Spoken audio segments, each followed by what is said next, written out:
O dabar mes norėsim pasikalbėti apie tokią technologijų burtų lazdelę, vieną iš labai sparčiai aptariamų šiai dienai ir galima sakyti, kiekvieną savaitę naujienos atsinaujinimai šią temą vyksta. Tai aš žinoma kalbu apie dirbtinį intelektą ir man labai džiugu, kad mes šiandien turime pranešėją Joną Lekevičių, kuris yra, galima sakyti, tikrai dirbtinio intelekto entuziastas, domėtis juo ir yra technologijų naujienų laidos 2 bitai kūrėjas ir, aišku, mums labai smagu, nes jis buvo ir mūsų komandos narys, kai tik susikūrė vedliai. Tai labai džiugu dabar matyti tave kitokį amplua su apsiaustu ir pasikalbėkim dabar apie dirbtinį intelektą ir kaip jis gali būti naudingas mokymesi. Tai žodis savo. Ačiū. Ok. Taip, sistema veikia. Tai labai teisingai įžangą padarė, jog dirbtinis intelektas tokia tema, kur mes radijo laidoje, nežinau, jau turbūt 10 savaičių iš eilės turėjome aptarti, nes tiesiog būtina, nes vis šoka naujienos apie tai.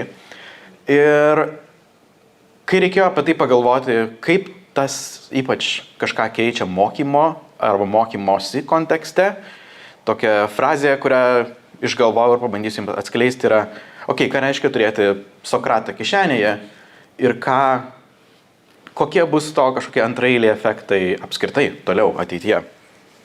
Tai trys dalys su papildu. Pirma dalis, kur šiuo metu esame, ką mes turime ir kas veikia, kas dar neveikia.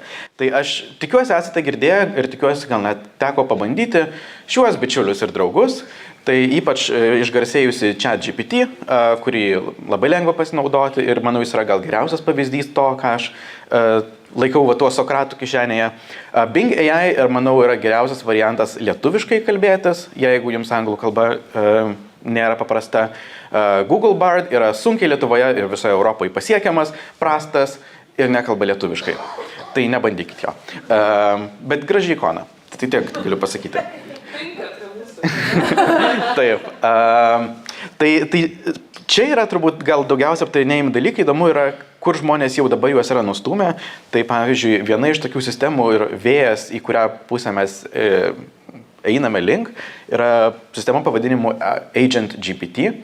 Tai yra modelis, arba modelių sistema, kuri gali jau pati savo duoti užklausas. Tu duodi kažkokią aukšto lygio užklausą, pavyzdžiui, parašyk man naują švietimo programą ir tada jie sako, aš paskaitysiu studijas, aš peržiūrėsiu, kas veikia, kas neveikia, aš surinksiu duomenis, aš išsiaiškinsiu kokius dalykus, taip toliau, panašiai, valio ir po 1000 užklausų savo, štai tau PDF-as, kaip atrodo nauja švietimo programa. Idealiu atveju, taip dar neveikia. Bet pakankamai gerai. Taip, mane smaugia tas apsiaustas, aš... Užsimes, kad aš padėsiu iš tavo. Jo, galit... Ar nuimti tą? Jo, aš apseisiu. Ok. Pamago darbą, žinau. Sudėtinga. Kitas naujas vėjas, kur link einame, yra, čia buvo labai spūdinga GPT-4 demonstracija, ir šiaip GPT-4 yra kietas reikalas. Demonstracija buvo, kur štai OpenAI kūrėjas nupaišė, kaip norėtų, jog atrodytų puslapėlis savo užrašų knygutėje, pasakė, čia turėtų eiti juokelis ir tada būtų mygtukas atskleisti juokelio pabaigą ir tada antras juokelis ir tiek žinių. Ir sako, suprogramuok man šitą dalyką, iš paveiksliuko tiesiog. Ir štai suprogramavo veikiantį puslapį. Ir net pats parašė juokelius ir jo pabaigas. Tai iš tiesų ateina labai, nežinau, aukšto lygio tokie rezultatai. Ir aš pats bandau išnaudoti šitą ChatGPT tokiam 3 rolėm, kur aš manau jis yra pakankamai stiprus. Pirma rolė, aš laikausi praktiškai atsidaręs ChatGPT tabą beveik visą laiką, nes kartais, kai ateina mintis ir tu nori su kažkuo pasišnekėti, bet galbūt nėra ekspertų aplinkui, tai jis yra puikus mąstymo partneris. Pasakai maždaug, kaip tau šitą idėją, kas su jie yra blogiausia, ir tada sako, šiaip tai gera idėja, bet čia gali pagerinti. Toks, nice, ačiū. Tai tiesiog aš nuolat laikau atsidaręs tą, nes patogu, parankėje turėti protingą žmogų. Tada yra problemų išsprendėjas, tas ypač aktualu, kai, pavyzdžiui, sudariu su kažkokia techninė problema, kažkokių erorų, kažkas neveikia, tai aš tiesiog įmetu tą klaidą ir sakau, išspręsk už mane, ką čia dabar daryti. Ir jisai sako, okei, šita komanda tau padės. Jo, taip, ačiū. Tai labai daug problemų išsprendžia, jau tiek, jog net mūsų viduje kompanijos žmonės sako, jau turi įprotį maždaug, tai aš spėju, kad tu jau klausai GPT. Kas yra visai įspūdinga. Ir turbūt tai, ką noriu daugiausiai dabar papasakoti, yra mokytojas ir tas Sokratas kišenėje. Interpas.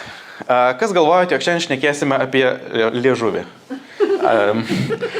Aš praeitą savaitę sugalvojau, jog žinau daugumaž kaip veikia liežuvis, bet neturiu tikrai tokio stipraus supratimo, kas ten yra tame liežuvį ir kaip jame veikia.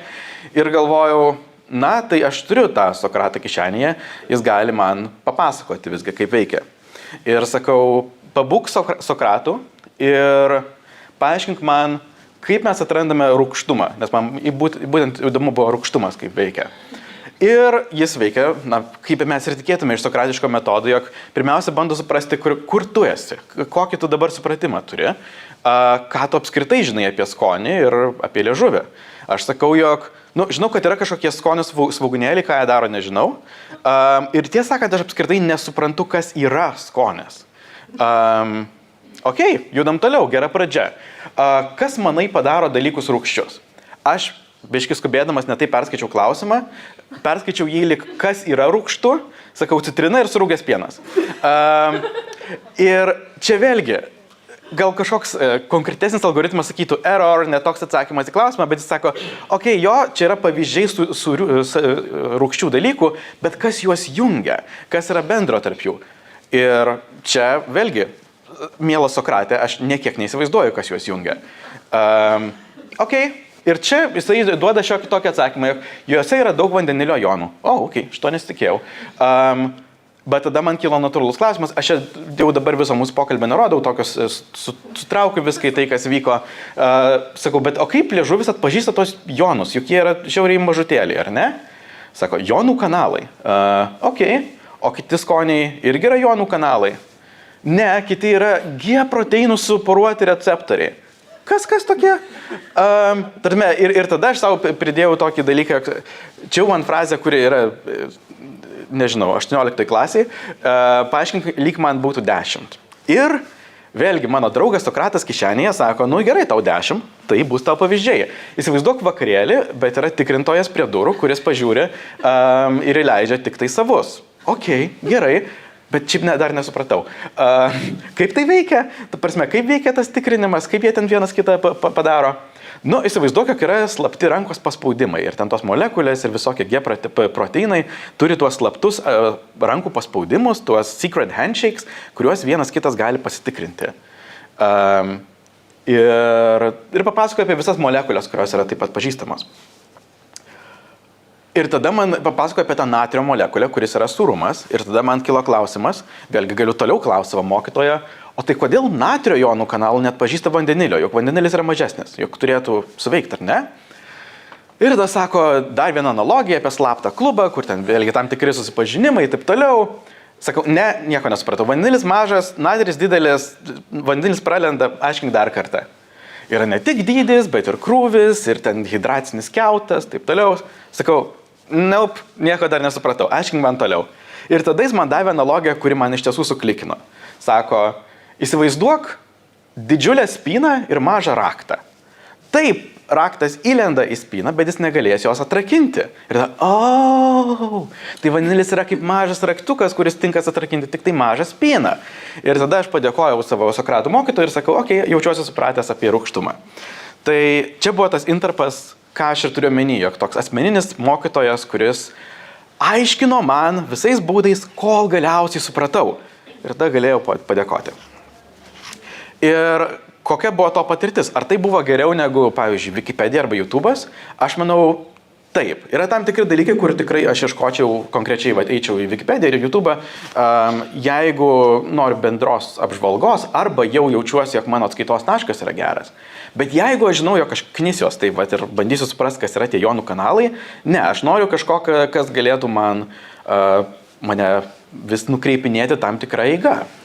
Ar tai yra, nežinau, geriau negu biologijos mokytoja? Manau, kad labai panašu. Yra tikrai dalykų, kur biologijos mokytojas yra geriau ir galėtų man tikrai visą tai paaiškinti. Bet vienas dalykas su biologijos mokytojom yra, jog jų nėra 50 milijonų, turbūt, arba 500 milijonų. O čia turime po visko mokytoją savo kišenėje, kas yra visai didelis pokytis, tai jog tu bet kada gali turėti tą ekspertą pas save. Ir aš manau, toks yra tas pagrindinis privalumas, jog visi turim tokį dalyką. Intrapas baigėsi. Antra dalis. Link ko mes einame? Kas bus toliau? Galbūt teko kažkada girdėti apie Google planą kurti kalbų mokymosi sistemą pavadinimu Tivoli Tutor. Jo dar nėra, jinai tik nutekinta, nieks oficialiai nieko nežino. Bet jau žinome, jog Duolingo, tas kalbų mokymosi žalia pelėdytė, nori bendrauti su OpenAI ir kurti interaktyves kalbų pamokas, kur vietoj to, jog, tarkim, šiandien mokysimės apie pastą ir pizzą, tu galėtum kiekvieną dieną pats pasirinkti, kokiom temom nori šnekėti su savo, nežinau, ispanų kalbos mokytoju ir laisvų dialogų asmeniškai mokytis tą, vėlgi mokytojas yra pakankamai kantrus.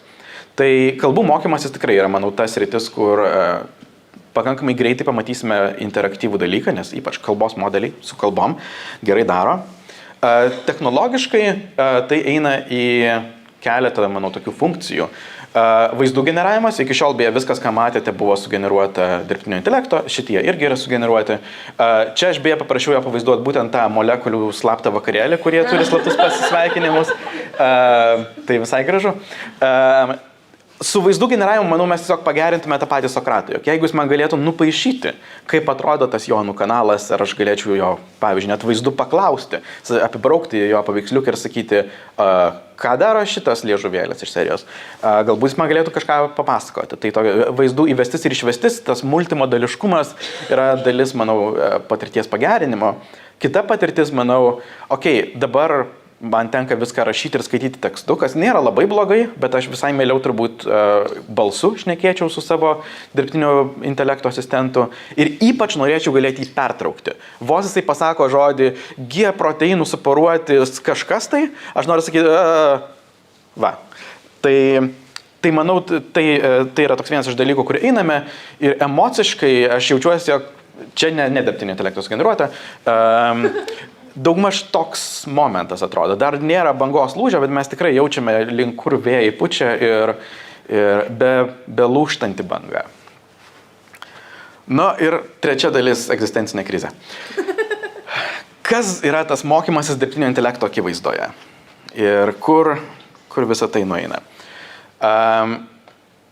Viena yra, kaip tai gali pakeisti patį mokymosi procesą. Kaip mes integruosime visus šitus įrankius į pamokas ir kokiu formatu ši pagalba mokytis taps integruota į, nežinau, savanorišką mokymąsi, priverstinį mokymąsi, programos dalimi ir taip toliau. Bet man, žiūrint tą belūžtančią bangą, kyla gilesnis klausimas apie prasmę mokytis. Nes, yra labai žavu, jog dirbtinis intelektas gali man papasakot, kaip veikia ten liežuvio, ten jonų kanalai, bet ar man bus prasmė apskritai kažką žinoti, jeigu negalėsiu produktyviai prisidėti prie viso to pasaulio. Taip pat apie tos kalbų mokymusius. Turėsim fantastiškus dalykus, Duolingo investuoja į tą interaktyvų mokytoją, bet praeitą ar užpraeitą savaitę kompanija Humane pristatė savo produktų demonstraciją, kurios video čia nerodysiu, bet yra toks mažas kišenėje esantis prietaisiukas, kuris ne tik veikia kaip toks realių laikų ir balsų veikiantis Google Translate'as, bet jis yra įdomus tuo, jog jisai išvertimą pasako tavo paties balsu. Tai yra, jis išmoksta, kaip skamba tavo balsas ir staiga tu pasirodo šneki ispaniškai. Ir vėlgi grįžtant prie to, tai nebėra naujas būdas mokytis. Tai yra verkiantis Duolingo, kuris klausia, kokia mano prasmė dabar, kai mes turime universalų vertėją savo kišenėje. Ir čia vėlgi dirbtinio intelekto paprašiau sugeneruoti kaip Velaskesas nupaišytų mokinius dirbtinio intelekto akivaizdoje. Tokia krizė, visgi ko mokytis, kaip suteikti mokymuisi savo prasme, jeigu tau atrodo, jog visgi nieko produktyvaus, kažkokios vertės pasaulyje tu nebegalėsi pridėti, nes ypač viskas, kas susijęs su duomenų apdirbimu ir apdorojimu, kas yra didžioji dalis to, ką mes dirbame šiuo metu pasaulyje ir kur šiuo metu yra didžiausia vertė, atrodo, ten ir dirbtinis intelektas bus stipriausias. Ir aš tiesąkant galvojau, tokio egzistencinė krizė beveik ir baig šitą kalbą. Bet tada aš prisiminiau, jog aš turiu Sokratą kišenėje. Ir tada aš nuėjau su juo, su šitą egzistencinę krizę nešamas ir išpyliau jam, ką aš galvoju. Aš sakau, aš manau, kad mokymas, jis manęs paklausė, kas yra mokymasis. Aš tą apibrėžiau, jog man tai yra apie naujų įgūdžių įgijimą, gilesnį pasaulio supratimą, tikiuosi vardan kažkokio naudingo rezultato, prisidedant prie pasaulio ir žmonių gerovės. Jis sako, bet gal ne tik apie įgūdžius, gal tai gali būti tiesiog apie, pavyzdžiui, supratimą apie etiką ar gebėjimą suprasti apie savo paties emocijas. Ir nors ir AI gali, čia mano žodžiai, jog net ir čia galbūt mums bus metamas iššūkis, jog kai kuriais atvejais žmonės galbūt net pageidaus dirbtinio intelekto sprendimų, nes vėlgi dirbtiniam intelektui mažiau egzistuoja korupcija.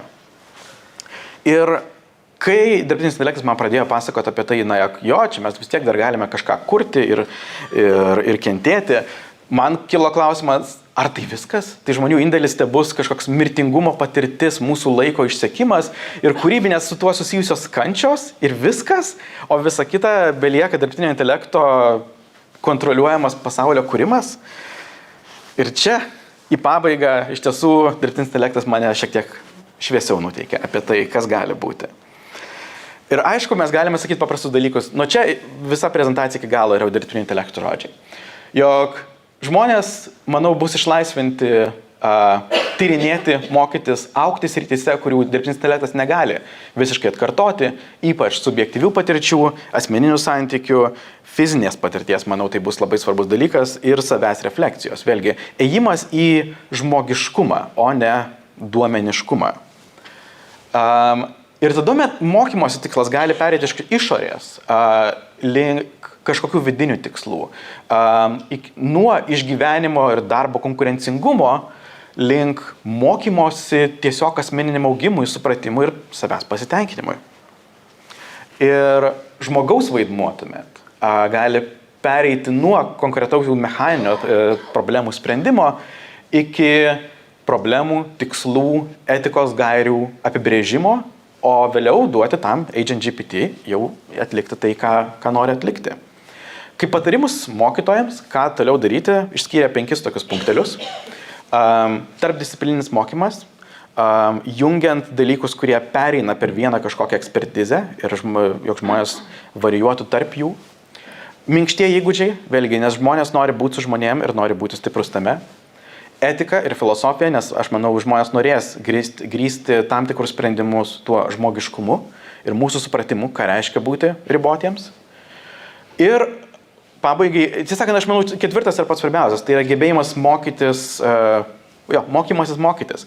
Nes jei tempas pokyčio tik tai greitės, tuomet tas gebėjimas būti greitam reaguojant į tuos pokyčius bus tik dar svarbesnis.